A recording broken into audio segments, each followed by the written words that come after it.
Welcome to Calgary's 16th Walk with the Doc. Huge shout out to all of you for making this a reality as always. As you know, I'm Dr. Khimji. I'm on a mission to help you with three things: help you become your happiest and healthiest self, help you manage, prevent, and importantly, reverse chronic diseases, and help you optimize your mental health and emotional well-being. More than that, as you know, I'm also a human being. We've talked about person in progress. I'm a human being in progress, so I'm here with you to walk the talk, do this together, and of course, get some steps in. Walk with the Doc, as all of you know, was founded in 2005 by Dr. David Sabgier, a cardiologist from Ohio. He actually started with just one walk in the park. He invited all his patients and over 100 people showed up, which is amazing, yeah. And now today, 21 years later, we have over 700 chapters. So it is very much my privilege to host the Calgary chapter and to walk with all of you, because without you, there is no chapter and there is no Walk with the Doc. So thank you again. We always start with a health topic. As you know, the last few months we've been going over some of the major chronic diseases. 2 weeks ago we talked about obesity. Before that we were talking about high blood pressure, high cholesterol, type 2 diabetes. I want to talk about the fifth major chronic disease today, which is fatty liver disease. Are we all familiar with fatty liver disease? Yeah? Heard that some yes, some no, heard the term, but maybe don't know much about it or what it is. I want to start right away with the two things about this that blow my mind. Number one, if we have the other conditions, if we have obesity, diabetes, blood pressure, cholesterol, any of those or multiple of those, they increase our risk of getting fatty liver. Conversely, if we have fatty liver and maybe diabetes, we have a higher risk of obesity and cholesterol and blood pressure. Does that make sense? It's kind of crazy though, because they're all very, very interconnected and very common, which is the second thing that blows my mind is 1 in 4 Canadians have fatty liver disease. 25% of the people in this country, yeah. So that's significant. It's something that is affecting a lot of people and something we should know about. And as you know me, it's about preventing and reversing these things. And the cool part is for most of liver disease, you can actually reverse it through lifestyle, which is what I want to talk to you about today. Does that make sense? What is it?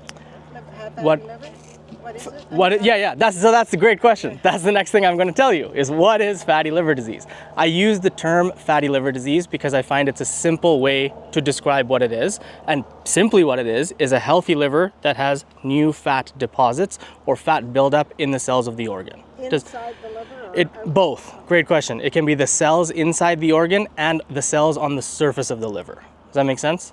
Okay.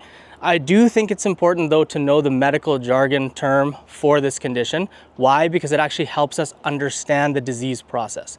So the new term, it was recently renamed to MASLD. It is a mouthful, so M is metabolic dysfunction, A is associated, S is steatotic, and L is liver disease. So let's just go through each one.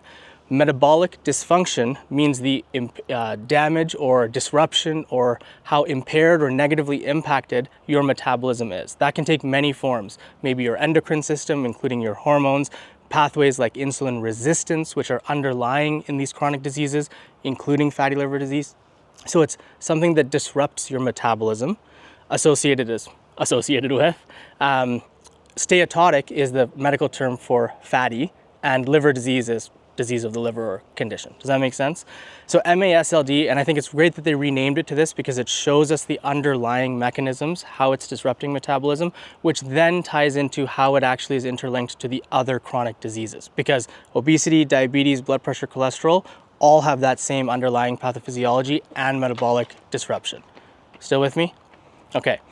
But now how does it work and what is it actually? I still haven't said. So I think about liver disease like a spectrum. And in fact, in medical school, we're taught it as a spectrum. But again, I want it to be understandable and relatable for everyone. So imagine your left. So we go from your left to right. So we have a healthy liver. If we're lucky, we're born with a healthy liver. Following that over time, fat, specifically a type of fat, which we talked about during their cholesterol talk, triglycerides, that specific type of fat builds up in the liver over time. Okay, when that happens, you go from a healthy liver to what we call simple fatty liver or a fatty liver. At this stage, it is still reversible. If that progresses and worsens and you keep moving along the spectrum towards the right, you now get damage and inflammation from more and more fat and more triglycerides building up. When that happens, you have something called steato, which is again fat, hepatitis, hepato or hepa is your liver, and itis is inflammation.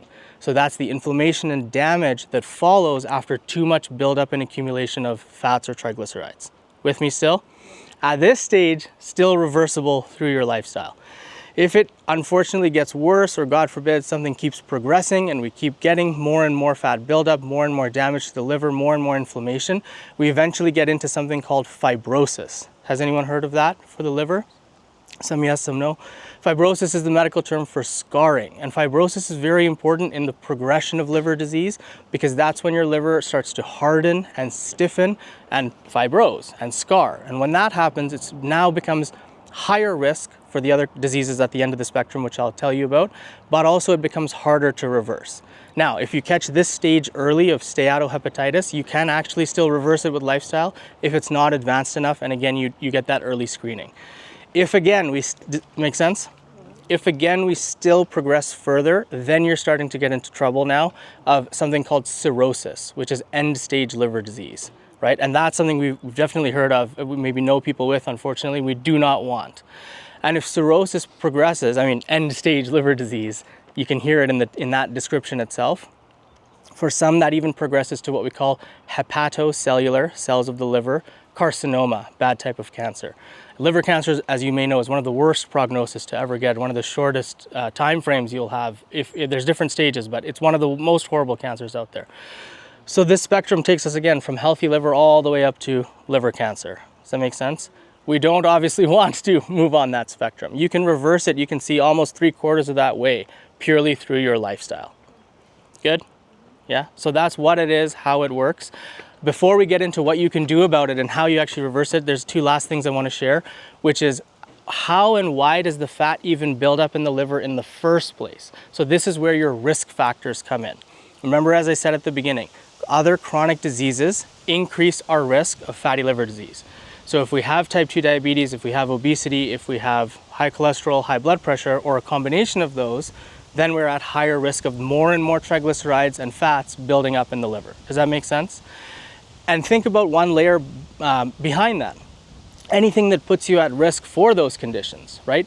Eating maybe too many refined or unhealthy carbohydrates with high amounts of ultra-processed sugar, or eating ultra-processed or fast foods, or not moving our body too much and sitting more than walking. All of those, or maybe people who are smoking or using drugs or drinking alcohol, all those things are putting us at risk of all these conditions themselves, and therefore the risk of fatty liver. Make sense?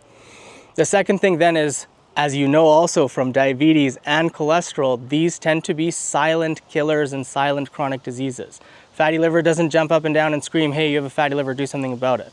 Not at all. In fact, we commonly find it one of two ways. Your family doctor or your primary care provider, which is really important, especially for this health promotion that we're talking about, trying to get ahead of stuff and preventative screening. They would maybe do your annual blood work, things like a complete blood count, some liver function tests, enzymes, screening for diabetes, A1C. And as a part of that, they might see something funny. They might send you for an abdominal ultrasound. We may also do an ultrasound if I see you in urgent care and you have some tummy pain maybe on the left side. And we say, oh, we're not too sure, let's do an ultrasound. Maybe we don't find a cause for your pain, which I know is frustrating. But then we find something called incidental findings, where we weren't looking for something, but we happen to pick it up. That's often how liver disease comes up, and we say, oh, this person might have mild or moderate fatty deposits on their liver. Does that make sense? So now there's two more tests after that I really want you to know about. And the reason I want you to know about these two tests is they're what happen after. And they're important because their purpose is for what we call risk stratification. So not just what your risk is, but how at risk you are, or to what degree of risk you're at. Does that make sense? Two tests. The first one is a blood test. That's our first line. It's called Fibrosis 4 Index, or FIB4, FIB4. It's a blood test we can do that tests the stiffness of your liver for that scarring and that fibrosis risk. If you cross a certain cutoff, which is 1.3, or you're moderate risk or high risk for that, then we will send you for a special ultrasound called SWE, shear wave elastography, which is a fancy name for a specific type of ultrasound where they bounce the waves off the surface of the liver to, again, more accurately and more in depth measure how stiff, how fibrosed, and how scarred it is. Does that make sense? After that, you're categorized basically into low risk or high risk. Low risk, you can manage with someone like me working in lifestyle medicine. You can manage with a family doctor for sure. And again, through lifestyle behavior change. If you are high risk, we will still support you and we still can, but we also want to connect you then with a hepatologist, again, liverologist, liver specialist. Make sense? Finally, what are the things that you can actually do to change this and reverse it and prevent it and manage it. Lots of lifestyle things, all of lifestyle medicine applies here. I want to stick with 4 top things that you can do.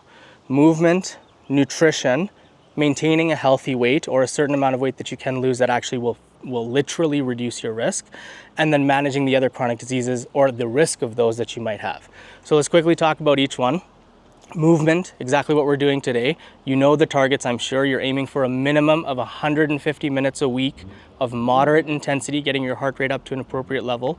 Aerobic exercise, so cardio, what we're doing, walking, other things, jogging, cycling, running, swimming, etc. That 150 minutes, we ideally want you to split it across the week. So it's less helpful to do 150 minutes one day and then nothing 6 days. I mean, if you're doing that, still better than nothing, don't get me wrong. But if you can split it maybe 30 minutes a day, 5 days a week, or even 20 minutes a day, almost every day, you can see how you're starting to move your body more, lower your risk of fatty liver and all the other chronic diseases, and of course, feel better mentally and physically. Make sense? Movement is number 1. Nutrition is number 2, but I feel like technically should be number 1. Nutrition is the foundation and the cornerstone for being able to manage. What do you need to do for nutrition? It's the things we always talk about. So 3 things I think about: eating more whole foods, predominantly plants and more diverse plants, especially when you're focused on your protein and your fiber, deriving those from whole plant foods. Number 2, as we said earlier, reducing the intake of sugars or refined carbohydrates, so things like cakes, cookies, croissants, chips, cereals. They all start with the letter C. I don't know why, but it makes it easier to remember. Those things we want to kind of avoid or eat less of or reduce. And then the last part is changing the type of fats that you're eating. So we want to reduce consuming saturated fats, something again we talked about when we talked about cholesterol, and eat more unsaturated fats, monounsaturated and polyunsaturated, which again are mostly plant derived. So movement, nutrition. Number 3 is maintaining a healthy weight. Really, really important. So if you have a healthy weight already, we want to maintain that, which will be done through things like nutrition and movement, and of course sleep and stress and all the other things we've talked about. But if you're struggling with obesity or you're struggling with being overweight, then we want you to say, we say if you can lose about 5 to 10% of your total body weight, it doesn't actually need to be more than that. And what I tell my patients is not only losing it, but if you can keep it off, much more importantly, then that will profoundly reduce your risk, not only of fatty liver disease, but also of the other chronic diseases. Still with me?